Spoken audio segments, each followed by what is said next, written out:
잠시 쉬었으니까 다시 시작하겠습니다. 13절로부터 60장 13절로부터입니다.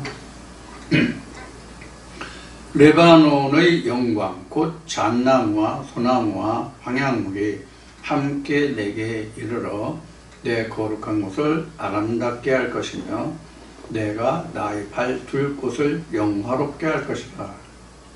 13절에서 이제 가장 먼저 연상되는 것은 무엇이 연상되는 것은 다윗 때에 다윗이 자기는 상하궁에 거하는데 하나님은 거하실 곳이 없다. 그래서 성전을 지으려고 계획했지만 하나님이 선지자를 통해서 말씀하실 때 너는 군인으로서 그 피를 흘린 자이기 때문에 성전 짓는 데는 내가 합당치 않다 그래가지고 다윗이 성전을 짓지 못했죠.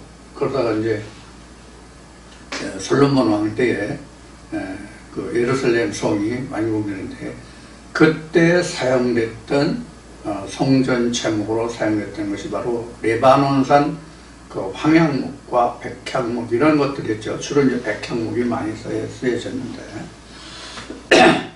그래서 그 레바논은 그 하나님의 성전의 성전 건축에 쓰임 받는 그런 그 목재, 재료들이 많은 나왔던 그런 땅들입니다. 그래서 솔로몬 왕이 그 레바논 왕에게 편지해가지고 성전 건축에 필요한 나무를 거기서 이제 가져와다 쓰는 그런 대목이 이제 나오죠.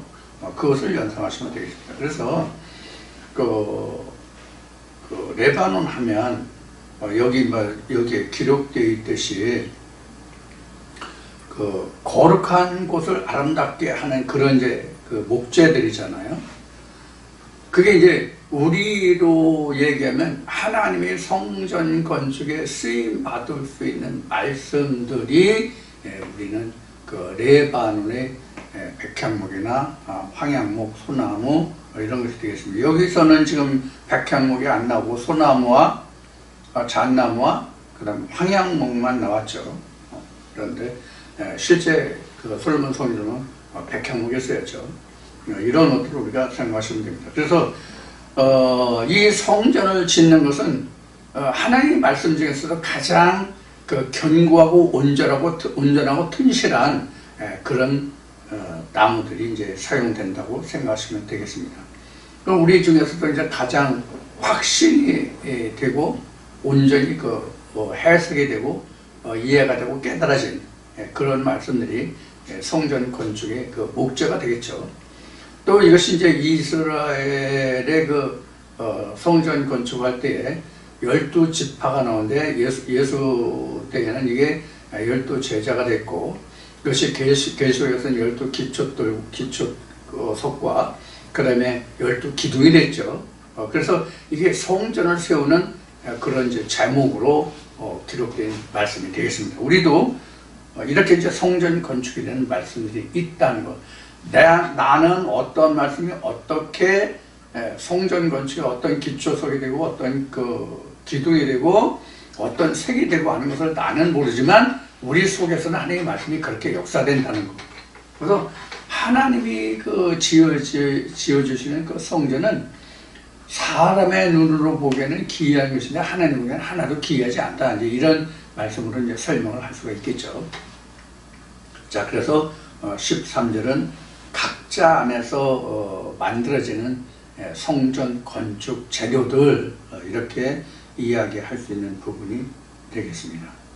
14절 말씀에 보면 너를 괴롭게 하던 자의 자손이 몸을 굽혀 내게 나오며 너를 멸시하던 모든 자가 내 발 아래 엎드려 너를 일컬어 여호와의 성읍이라 이스라엘이 거룩한 자의 시온이라 하리라.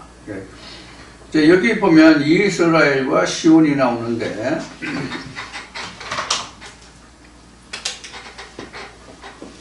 천에 그림을 그리고 있지만 이 전체가 이스라엘이죠. 표면적으로 보면 전체가 다 이스라엘. 그래서 이 표면이 우리가 이스라엘로 이제 보는 거죠. 그 다음에 여기가 이제 예루살렘이야. 예루살렘에 한 지경을 선택한 것이 이제 시온이 됐어요. 이렇게 된 거예요. 이게 이제 성전하고 똑같은 거예요. 뜰, 성소, 지성소하고 똑같은 거예요. 이게 아브라함, 이삭, 야곱과 똑같은 거예요. 이렇게.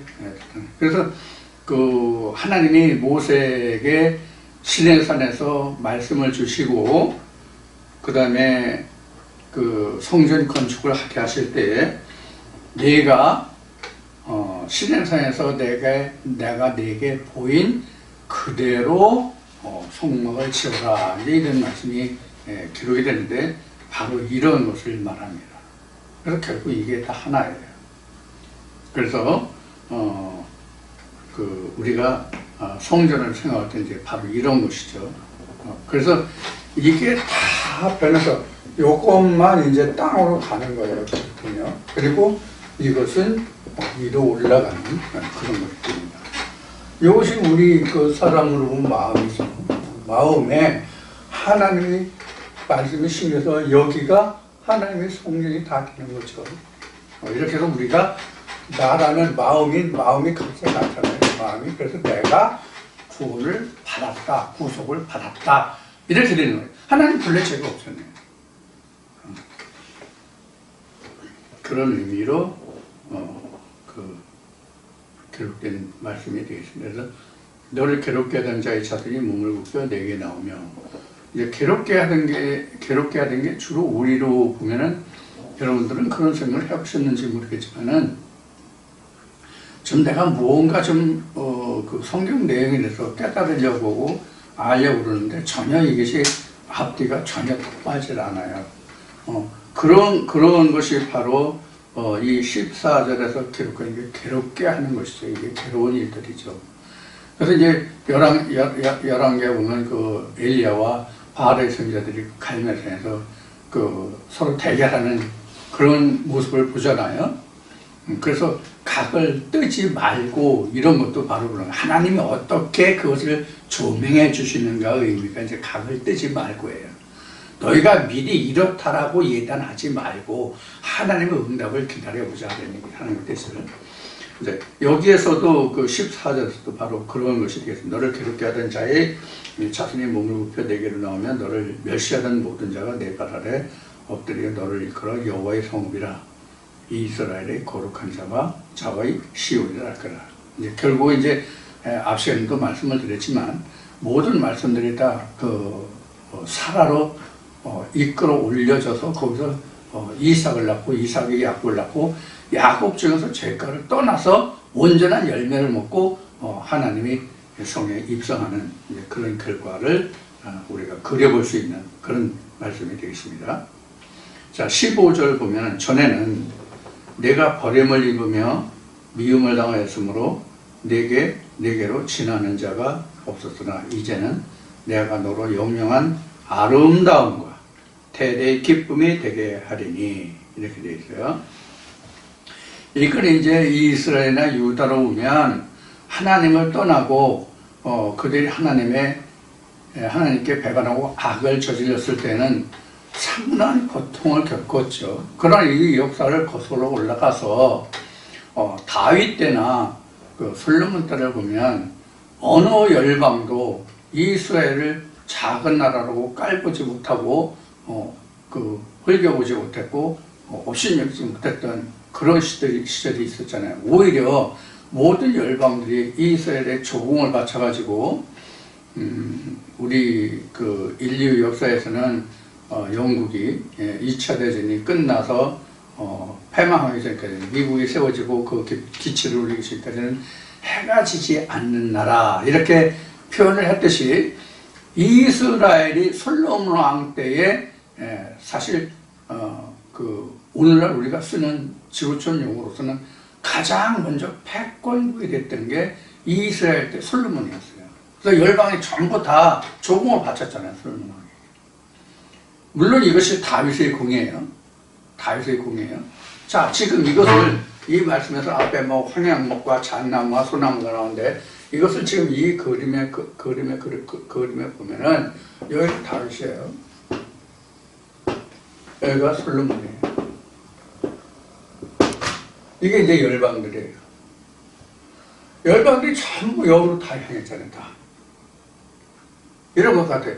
우리도 보면 우리 마음속에 있는 모든 것들이 다 역으로 하면 열방이 다 여기에 조공을 바치는 거예요. 이게 말씀이 온전히 세워지면 이렇다는 얘기예요. 근데 말씀에 서지 않으면 열방의 침략을 받죠. 조공이 오는 게 아니라 여기서 조공을 바치고 화평하고 오히려 구걸해야 되는 이런 것이 되잖아요. 이것을 우리가 세상 논리로 하면 부국강병이죠. 이것이 지금 우리나라와 중국과 미국 사이에서 샌드위치가 된 대한민국의 형편을 생각해 볼 수도 있는 그런 내용이 돼요. 세상적으로 이것을 설명한다면. 그러나 지금 그런 얘기를 하는 시간이 아니니까 이것은 차치하고 지금 14절에서 기록된 말씀이 바로 그런 말씀이 되겠습니다. 저는 내가 벌을 믿고 미움을 당하였으므로 내게로 지나가는 자가 없다. 이게 지금 15절의 말씀을 지금 설명한 거죠. 이렇게 없으니 지금 솔로몬 왕 시대에 어떻게 그 이스라엘이 태평성대를 구가했던가 이것을 생각하시면 됩니다. 내 안에서도 이렇게 솔로몬 왕이 있어서 하나님의 지혜로 다스린다는 의미가 솔로몬이에요. 하나님의 지혜를 받아서 내 마음이 통치되고 다스려진다면 열방이 내 마음속에 평강을 얻고 평안을 얻겠죠. 평정되겠죠. 그래서 예수가 말한 대로 내가 주는 평강과 평안은 세상이 주는 것 같지 않다. 이제 이런 말씀이 있는데 바로 그와 같은 것을 얘기합니다. 그러니까 내가 믿음으로써 말씀에 온전히 반석에 세워지는 믿음이 온전하다면 15절에 기록된 말씀과 같이 나는 평안하고 평정을 찾는 그런 것이 되겠죠. 담대하고. 그 다음에 16절 보면 내가 열방의 젖을 빨며 여러 유방을 빨고 나 여호와는 내 구원자, 내 구속자, 야곱의 전능자인 줄 알리라. 이렇게 했어요. 여기서 보면 그 열방의 젖을 빨고 여람의 유방을 빤다는 얘기는 실제로 뭐 여성의 어떤 유방 젖가슴을 빤다는 의미가 아니라 이 젖이라는 것은 우리가 이사야 55장에서 봤듯이 너는 돈 없이 값없이 와서 젖과 꿀을 사라는 말씀이죠. 좀 하나님의 양식을 얘기하는 하나님의 말씀을. 그래서 여기서도 그렇게 보시면 되고요. 열방의 젖을 빨리라는 것은 앞 시간에 얘기한 아브라함의 초들을 생각하시면 됩니다. 내 안에 있는 모든 것들을 다 그 첩복정시고 그들에게서 우리가 하나님의 족속으로 이끌어지는 그런 상황을 여기서 우리가 볼 수 있습니다. 그래서 여호와는 내 구원자 또는 구속자, 야곱의 전능자인 줄 알아라. 야곱의 전능자라는 것은 하나님을 얘기하는 거예요. 그래서 야곱의 전능자라는 걸 왜 야곱의 전능자라고 얘기하면 야곱이 그 에서를 속여가지고 그 어미가 나중에는 내가 어느 한 날 두 자식을 잃어버릴까 걱정한다고 하면서 그 야곱을 야반도주 시키잖아요. 외삼촌 집으로. 그래서 외삼촌 집에 가가지고 라반이 외삼촌 집에 가가지고 그 양치기를 할 때 모든 시작과 끝을 하나님이 함께 하시잖아요. 그래서 야곱의 전능자라고 얘기하는 거예요. 그래서 야곱이 자기 외삼촌 라반의 집으로 갈 때에 그가 돌베개 베고 자고 그 천사가 오르락내리락 하는 것을 보고 갈 때 하나님이 내 부모의 땅에 무사히 돌아가게 하면 뭐 어떻게 하겠다는 그런 언약을 하게 되죠. 이런 것이 다 이제 야곱의 전능자라는 말씀 속에 들어있는 겁니다. 그러니까 처음부터 끝까지 하나님이 우리를 인도하신다가 야곱의 전능자라는 의미가 될 거예요.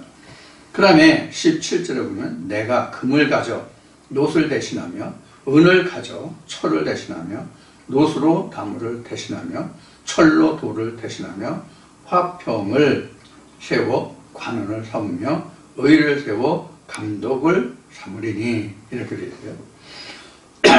여기 보면 이제 금속들이 나오죠. 금속들이 나오죠.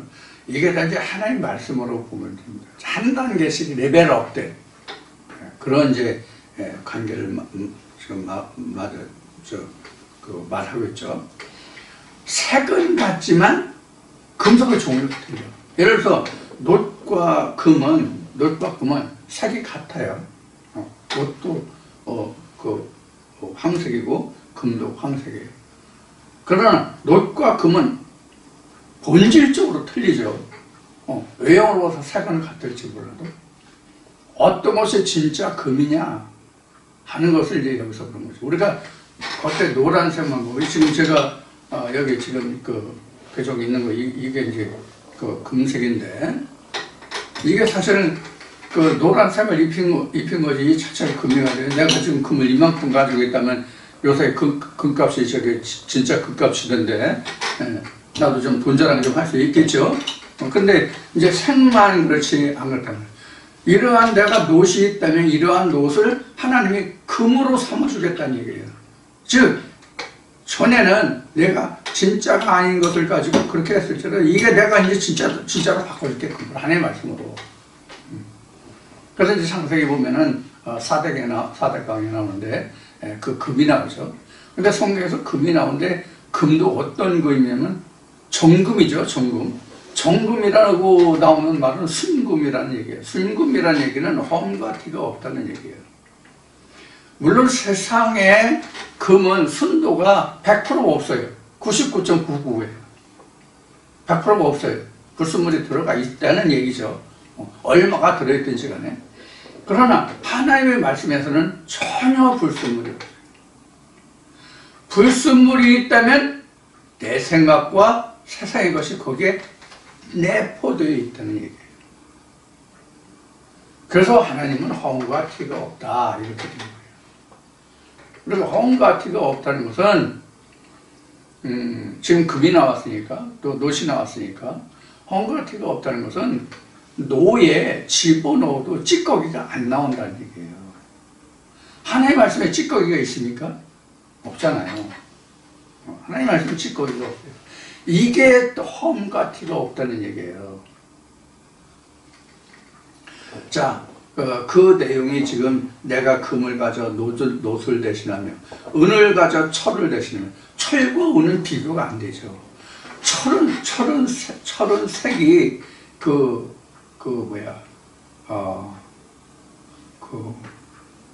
짙은 회색이라고 그럴까? 옅은 검은색이라고 할까? 이제 그런 거죠. 근데 은은 하얗죠. 놋과 금에서 금은 변색이 안 된다는 의미예요. 변질이 안 된다는 얘기예요. 놋은 때가 타고 닦아내야 되거든요. 근데 금은 안 그렇단 말이에요. 실제 금은 말씀드린 대로 그것도 오래되면 때가 끼고 닳고 또 때가 껴서 다시 재련해서 도관이 넣으면 이물질 생겨요, 금도. 근데 하나님의 말씀만 안 그렇다는 얘기죠. 그 다음에 이제 철을 가져서 은을 가져서 철을 대신한다고 그랬잖아요.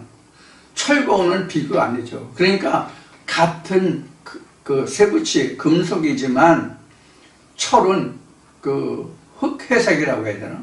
그런 색이거든요. 방금 노에서 나와서 재련해서 노에서 나와서 강판으로 만들든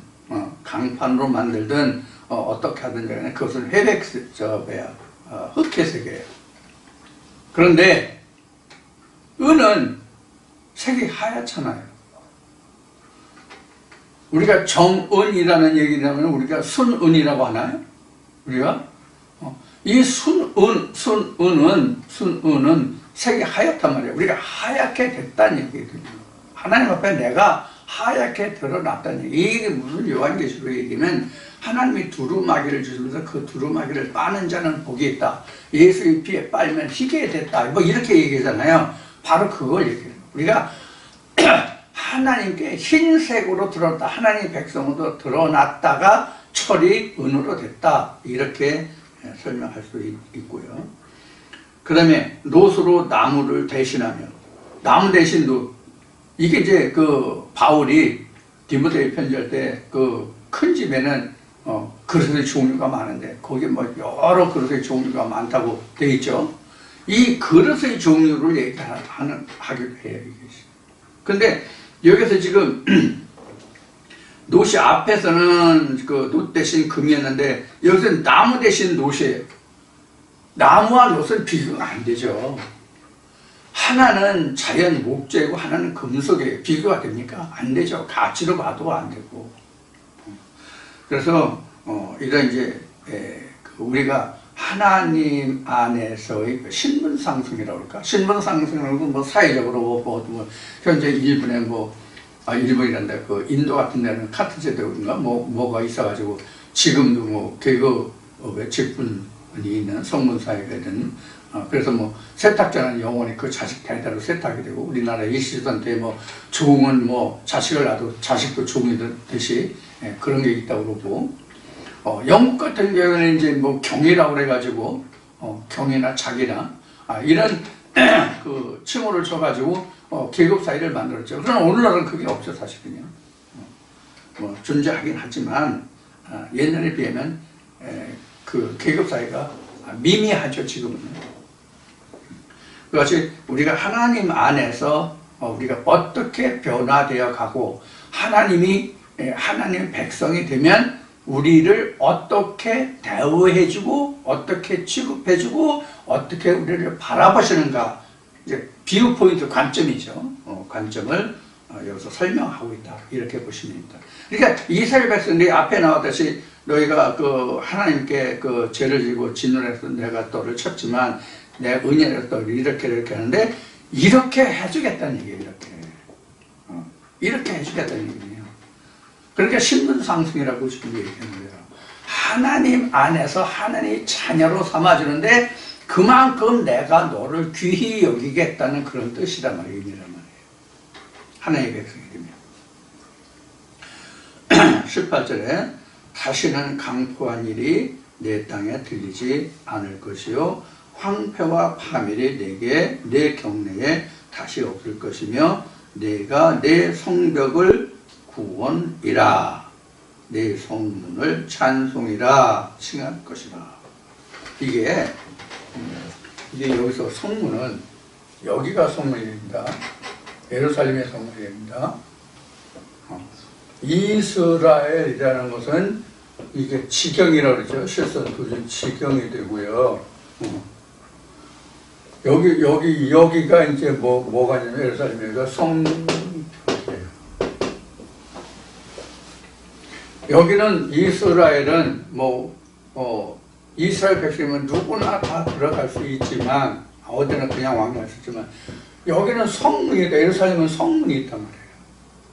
성문이 있고 이게 성벽이란 말이에요. 성벽이라는 것은 왜 있냐면 이 시온을 인해서 성벽이 있는 거예요. 그러니까 하나님의 영을 인해서 하나님이 나를 보호해 주시는 울타리. 앞서에는 이사야 5장 내가 곡상품 포도나무를 심고 내가 거기에 울타리를 둘렸다. 근데 너희가 들포도를 맺었으니 그 울타리를 걷어버리겠다. 이런 말씀하시잖아요. 그럼 나도 시온이 없다면 이 성경이 그냥 허물어지는 거예요. 이게 거둔다는 뜻이거든요. 이게 곡상품 포도나무예요. 곡상품 포도나무가 요한복음 15장에서 예수님 내가 포도나무에 너희는 그거 가지라고 그랬잖아요.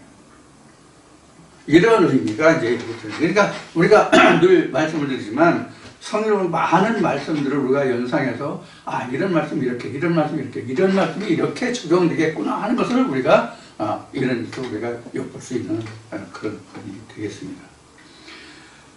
그래서 여기서 보면 내 성벽을 구원이라 성문을 찬송이라 할 것이라는 것이 바로 이런 뜻이에요. 여기서 우리가 요한복음 10장을 다시 상고할 수 있는 부분이 또 나와요. 앞서도 성문이라는 것을 언급을 했지만 여기서도 보면 성벽과 성문이라는 것이 바로 그래서 요한복음 10장을 연상케 해요. 그러니까 쥐하고 다치지 않는 거예요. 들어오고 나오고 꼴을 얻는 거예요. 하나님의 백성들은. 이제 그러한 모습들이 여기 지금 18절에 기록이 된 거예요. 그래서 성벽을 구원이라는 것은 성벽이라는 것은 그럼 결국 무엇을 말하냐? 하나님의 성벽에 대해주는 거예요. 말씀의 성벽에 대해주는 거예요. 그래서 앞에서는 너희가 성벽을 더듬고 뭐 이런 게 무엇이 내게 울타리가 되고 구원이 되는지를 모른다는 의미를 더듬는다는 얘기는. 하나님이 내게 구원이라고 얘기를 하긴 하는데 이 결국이 종국이 그 결과인 예수를 알지 못하면 이게 덧없는 적이 된다고. 어두운 밤이 된다고. 우리가 그날 성경에서 설명하고 공부했듯이. 그래서 이제 성벽을 구원이라 성문을 찬송이라. 성문을 왜 찬송이냐면 예수가 드나드는 문이 성문이잖아요. 그래서 요한복음 10장을 지금 자꾸 언급하는 거예요. 앞에 그 성문이라는 것도 나왔지만. 그래서 내가 그 문이 되었다라고 얘기했잖아요. 요한복음 10장에서요. 그런 부분을 여러분들이 말씀에서 연상하면 지금 이사야가 무엇을 두고 지금 이야기하고 있다는 것이 나오는 거예요.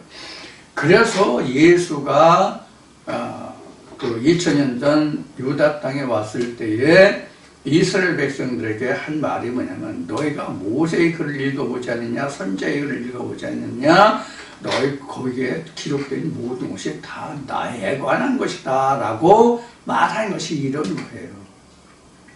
근데 구약에 보면은 말라기까지 보면은 예수라는 이름이 거론되지 않아요. 근데 혹자들은 여호수아가 우리는 여호수아라고 부르지만 이스라엘 헬라어로 이게 예수아거든요. 그럼 이건 예수다 이렇게 얘기했는데 역할론적으로 봤을 때 그렇다는 거지 실제 예수와 여호수아가 예수가 아니에요. 먼저 율법이 오고 그 다음에 진리가 온다는 의미에서 그 직분상으로 역할상으로 그렇다는 거지 그게 아니거든요. 그렇게 따지면 모세가 율법이고 예수가 진리잖아요. 이 둘이 앞에서 하나잖아요. 모세와 예수가 다르지 않잖아요. 결국은 하나잖아요. 응? 예수도 하나님이고 모세도 하나님이란 말이에요. 다만 표면적으로 드러나느냐 이면적으로 기록되어 있고 증거되느냐 하는 차이만 있는 거란 말이에요.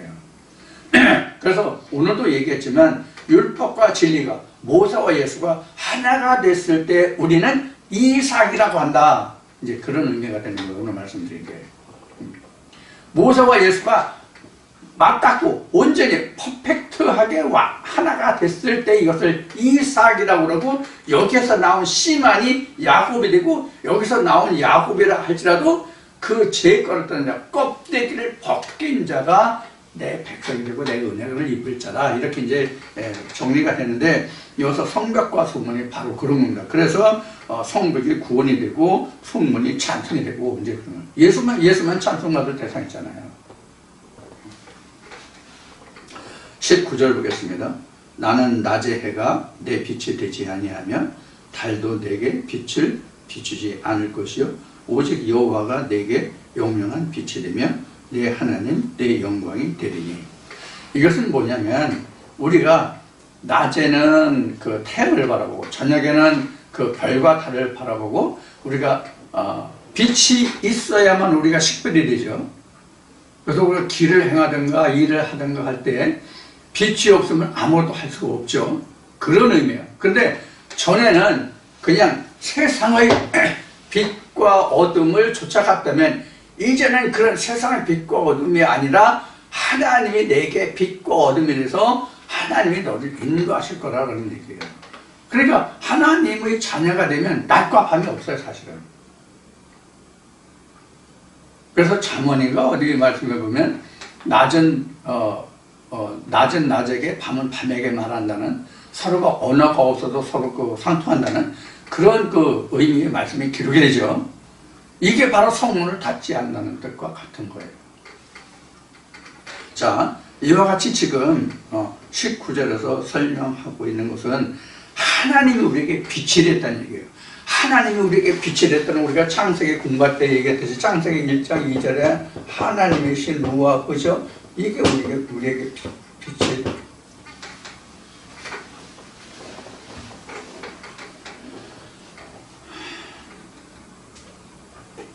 요새 유튜브 보면 어느 목사가 이야기한 이 루아흐의 설명에 대해서 토를 달고 태클을 거는 그런 목사가 있는 것 같더라고요. 근데 이것은 우리가 영적인 부분으로 들으면 하등 다 틀려지고 없는 말이에요. 하나님 말씀 언어가 다 하나로 통하거든요. 하나님 말씀이요. 어느 것으로 말하든지 간에 결국은 진리로 통해요. 그래서 요새 우리가 세상 말로 요새가 아니라 옛날부터 모든 길은 로마로 통한다라는 말이 있듯이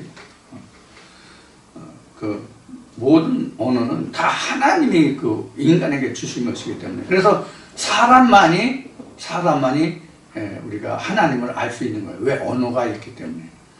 하나님의 본질이 언어잖아요. 그래서 하나님의 본질이 언어라는 얘기는 뭐냐면 창세기에서 하나님의 말씀으로 천지를 창조하시고 여기에서 이제 시작하는 거예요. 말씀을 가지고 말씀하셔서.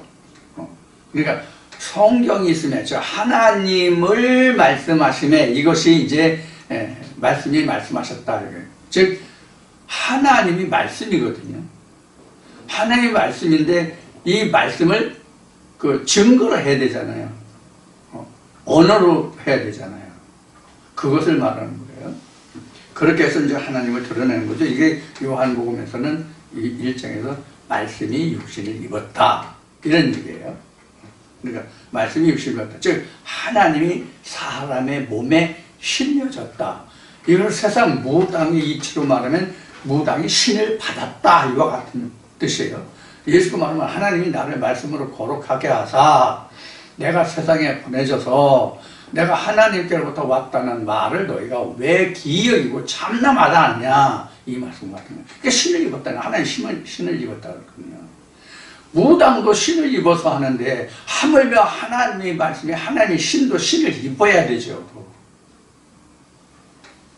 그래서 제가 전에 배운 무당과 받은 무당이 있다. 이렇게 이제 말씀을 전한 적이 있는데 이야기한 적이 있는데 말씀을 전하면서 그런 내용을 이야기한 적이 있는데 그거 똑같은 거예요. 그래서 우리도 그 하나님 말씀을 받아서 전하는 사람이 있는가 하면 배워서 전하는 사람이 있거든요.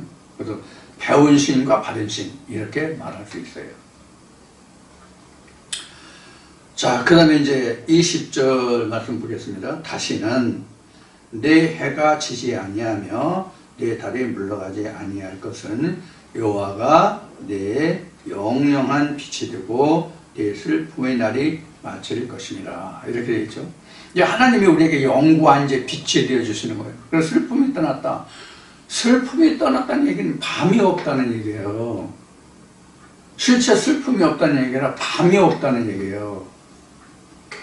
그 우리가 대체적으로 세상에서 어떤 실패를 겪고 낙망을 겪고 아픔과 고통이 있고 그럴 때 대체적으로 낮에 활동할 때는 그것을 잊는 시간이 많잖아요. 그런데 저녁에 해가지고 저녁에 조용히 집에 들어와서 잠자리에 들면 그 모든 고통과 고난과 슬픔, 역경이 그냥 주마등처럼 계속 내게 엄습해하고 몰려오고 지나간단 말이에요. 그럼 거기에서 그 고통이 많잖아요. 그래서 슬픔이 사라진다는 것은 뭐냐면 어둠이 없다는 얘기예요. 내게 영구한 빛이 되어주겠다. 그래서 슬픔이 없어진다. 슬픔의 날이 마칠 것이다. 그래서 그 계시록에 있는 말씀과 같이 그 모든 성도들의 슬픔과 고통을 하나님이 다 그 씻어주신다고 하는 말씀이 있잖아요. 그거 같은 거예요. 우리가 하나님 본의 백성이면 그런 거예요. 그런데 우리가 이제 사람이기 때문에 영적인 부분도 있고 육신적인 부분도 있기 때문에 영적으로 내가 부딪히고 그 슬픔이 없고 또 빛만 있다 할지라도 육신의 부분이 있기 때문에 육신에 대한 어둠과 빛은 항상 우리에게 있다는 거예요. 이것을 우리는 영적 전쟁이라고 말해요. 영으로서 영적 전쟁이 있는가 하면 육신이 있음으로써 영적인 것과 부딪히는 영적 전쟁도 있고요. 육신으로 하는 이 영육 간의 전쟁도 있고요. 그러니까 육신 간에 싸우는 전쟁. 누가 그 아픔과 고통을 당하고 있다고 합시다. 그러면 어느 누구든지 간에 그 아픔과 고통의 역경을 이기고자 하지 그 역경과 고통에 내가 먹히고자 하는 사람들은 없잖아요. 물론 역경과 고통을 이기지 못해가지고 그 최악의 그 선택을 하는 사람들도 없잖아. 있어요. 많이 있어요. 없잖아 있는 게 아니라 뭐 이걸 이제 흔히 한 말로 이제 그 자살이라고 그러죠. 자살하는 그 인구가 우리나라에도 뭐 몇만이라든가 몇천이라든가 그러는 것 같아요. 이런 사람들이 있어요. 그렇지만 대부분의 사람들은 어떤 역경이 와도 그 역경을 이기려고 하는 노력을 한단 말이에요. 그래서 그 역경을 이기려고 하는 그 노력이 바로 위기를 극복하고 내가 살아날 수 있는, 회생할 수 있는 그런 이제 계기가 되는 것이죠. 그 사람들이 이제 아픔과 고통 속에서 살아가요. 모든 사람들이. 근데 의료계에서 그 아픔의 정도를 표현할 때 0에서부터 10을 정해놓고 있거든요. 고통을. 그래서 우리가 5, 6 정도만 해도 고통, 아픔이 5, 6 정도만 해도 굉장히 아픈 거예요. 그거 참고 견디기 힘들어요. 근데 이것이 만약에 10에 이르렀다. 그럼 어떻게 되겠어요? 극도의 아픔과 고통이죠. 그래서 그 몸이 어떤 그 상처를 입었어. 다쳤어. 사고를 당해서 다쳤거나 뭐 자기가 어떤 일을 하다가 다쳤거나 고의적으로 다치는 사람은 없죠. 고의적으로 자기 몸을 째거나 뭐 찢거나 그런 사람은 없죠. 그러면 이제 우리가 그 불의의 사고나 이런 걸 당해서 내가 그 육신의 아픔을, 통증을 우리가 느끼잖아요. 그 통증이 왜 있는가 하면은 생명 복원을 위해서 아픔과 고통이 있는 거예요. 그러니까 이거 항원력이라고 한다고 그러는데, 항원력, 본래 상태로 돌아가고자 하는 항원력. 그래서 우리가 그 고통을 몸의 그 통증을 0에서부터 10으로 사는데 그 10의 단계를 넘어가면 우리는 무통이에요. 무통. 그래서 모든 사람이 죽을 때는 그 통증의 한계를 넘어서요. 통증의 한계를 넘어서기 때문에 누구든지 죽을 때는 아픔과 고통이 없어요. 그래서 우리는 사망을 천국이라고 말하는 거예요. 물론 이것은 육신의 고통을 얘기하는 겁니다. 그래서 사람은 그 10이라는 통증을 이기면 내가 사는 건데 거기서 지면 똑같은 무통이에요. 다시 그 살아있어도 0이라는 그 무통으로 오고 죽어서도 0이라는 무통으로 가요. 그래서 극과 극은 사실은 하나예요. 그래서 10을 넘어, 통증 10을 넘어가면 0이라고. 그래서 우리가 누구든지 죽는 사람은 고통이 없어요. 그 한계를 넘어서는 죽을 때는. 그래서 편안하게 죽었다는 뜻이 바로 그런 뜻이 돼요. 참고로 이제 말씀을 드렸고요. 그래서 이제 19절까지 봤죠. 그래서 20절까지 봤네요. 20절 다시는 내 해가 지지 아니하며 하나님의 영영한 빛이 되고, 그래서 하나님 우리에게 아버지 보좌에 앉을 때까지 빛으로 역사되고, 그 이유는 영원히 빛나는 빛이에요. 아버지의 보좌에 가면 그때는 변화가 되지 않아요. 육신을 벗기 전까지는 빛이 어둠이 될 수도 있고 뭐 할 수 있지만, 육신을 벗어서 아버지의 보좌에 가면 그 빛은 영원한 생명, 영원한 빛이에요. 그때는 변화되질 않아요. 앞 시간에 이제 그 거지 나사로와 부자를 얘기했는데, 거지 나사로와 같이 영원히 아브라함의 품에 있는 거예요. 그때는 변화가 되지 않아요. 이제 그런 의미가 여기 20절에 기록한 영영한 빛이 되고 내 슬픔의 날이 마칠 것이다. 이제 이런 의미예요. 이게 사실 우리가 육신을 입고 있을 때는 이렇게 의미상 천국이에요, 이것이. 왜냐면 언제 우리가 변화될지 모르거든요. 언제 어떻게 우리가 다시 어둠으로 돌아갈지 우리는 몰라요. 나도 모르고 너도 몰라. 하나님도 몰라, 사실. 그렇게 생각해야 맞아요. 부지불식간에 내가 넘어갈 수가 있다고. 그러니까 내가 섰다면 넘어질까 조심하라고 바울은 우리에게 경고의 메시지를 남겨놓고 있는 거예요. 자, 그 다음 21절 보겠습니다. 내 백성이 다 의롭게 되어 영영의 땅을 찾아내니 그들은 나의 심은 가지요 나의 손으로 만든 것으로 나의 영광을 나타낼 것인즉. 이게 지금 어디를 얘기하냐면 요 부분을 얘기하는 거예요. 요 가운데 부분. 지금 여기 지워볼게요. 어느 부분인지. 요 부분이 땅에 요 부분 여기에 심는 거예요. 여기에 심어. 여기에 심어. 여기 심어지는 곳이에요. 네, 땅이죠. 여기서 설명한 땅이에요. 그러면 무엇을 심느냐? 여기서 오는 것으로 심어지는 거예요. 즉 지성소에서, 즉 하나님이 주시는 그 씨로 심어지는 거예요. 그래서 열매가 다시 여기로 가는 거죠. 이것을 우리가 창세기 3장에서 생명과를 먹는다 이렇게 나옵니다. 그래서 심고 가꾼 것을 먹는다. 3년에는 이제 그런 의미가 됩니다. 그래서 21절에는 그들은 나의 심은 가지요 나의 손으로 만든 것으로서 나의 영광을 나타낼 것이다. 그 열매 자체가 다 말씀마다 다 열매고 영광이고 그런 것이죠. 그 다음에 22절 그 작은 자가 천을 이루겠고 그 약한 자가 강국을 이룰 것이라. 때가 되면 나 여호와가 속히 이르리라. 여기서 때가 되면이라는 것이 뭘 얘기냐면 야곱의 죄과를 얻는 날이 그 때예요. 그러니까 말씀이 완전히 풀어 헤쳐질 때. 그럼 그것이 온전한 열매가 돼서 하나님 이제 이루시는 거죠. 내가 이루는 거예요. 말씀을 깨달아서 그 말씀이 온전한 열매를 맺게 되는 그런 과정이 22절에서 설명하면은 여호와가 속히 이루리라. 여호와가 이룬다고 그랬지 사람이 이룬다 내가 이룬다가 아니잖아요. 여호와가 이룬다. 즉 말씀이 즉 하나님이 열심히 모든 것을 다 이룬다. 이제 그렇게 설명할 수 있겠죠. 이렇게 이제 설명한 부분이 이사야 60장입니다. 이사야 60장에서도 이렇게 이사야는 유다 백성들을 이렇게 양육하고 있어요. 너희가 왜 하나님과 사이를 맺고 너희가 왜 멸실받았으며 바벨론 포로가 됐으며 앞으로 너희가 어떻게 될 것이며 이렇게 하는 자는 이렇게 될 것이고 저렇게 될 것이고 이런 말씀을 계속 하는 거예요. 그러니까 이스라엘 백성들을 계몽하는 거죠.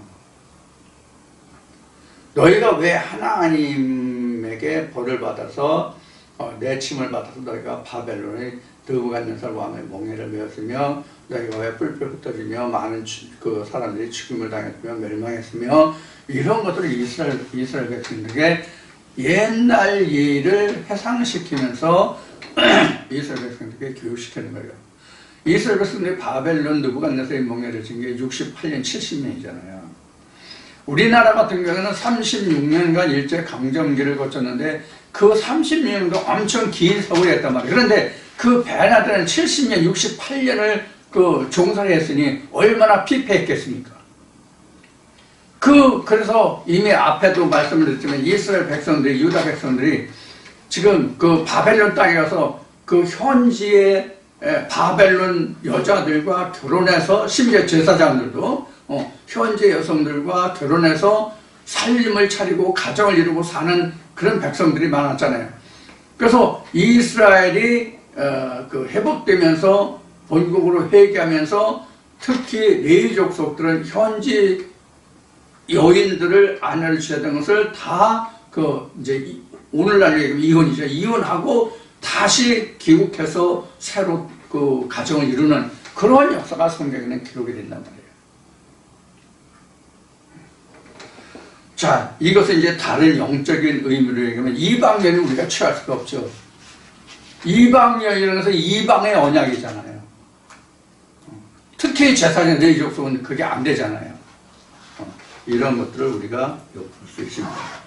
그래서 이제 강국이 되는 거예요.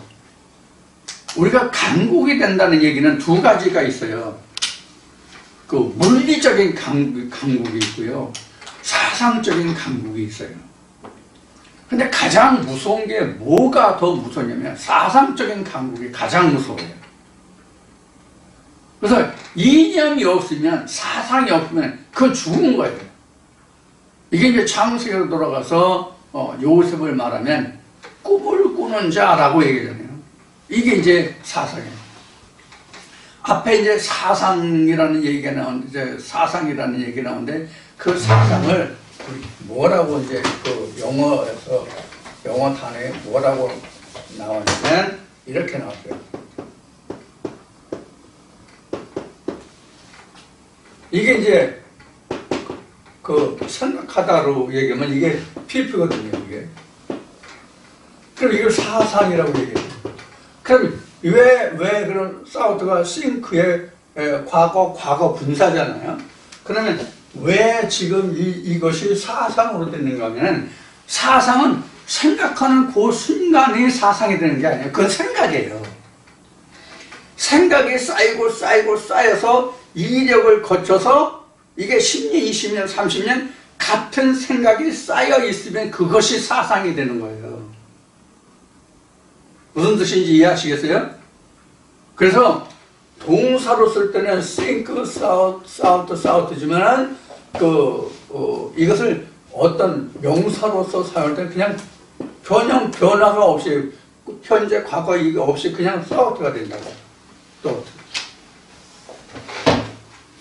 그래서 우리가 하나님의 말씀이 수십 년간 우리 마음속에 자리 잡고 정리되고 정돈되고, 그래서 정리정돈이 어떤 뜻인지 아시죠? 정리정돈이 어느 물건이 어느 자리에 있을지 그것을 차곡차곡 같은 물건은 같은 물건끼리 놓고 그것을 같은 종류끼리 놓고 이렇게 하는 것을 우리가 정리한다, 정돈한다라고 얘기하죠. 그래서 하나님의 말씀도 이렇게 정리정돈이 돼야 되는 거예요. 우리 마음의 방에서. 이게 앞에 얘기한 뭐냐면 성전의 그 기둥이 되고 주춧들이 되는 거예요. 보석이 되는 거예요. 그런 의미도 여기서 우리가 생각을 해볼 수 있는 부분이 되겠습니다. 이렇게 해서 오늘 2시간에 걸쳐서 2시간이면 시간적으로 2시간이 아니라 횟수로 봐서 2시간인데 2시간 동안 살펴본 이사야 60장 오늘 10절부터 살펴봤고, 그 앞에는 이제 또 아브라함의 그 새 처에 관해서 말씀을 하는데, 이렇게 해서 오늘 이사야 60장을 모두 마치고 다음 주에는 이사야 61장으로 여러분들과 함께 만나게 되겠습니다. 자, 건강 조심하시고 다음 주에 다시 뵙겠습니다. 감사합니다.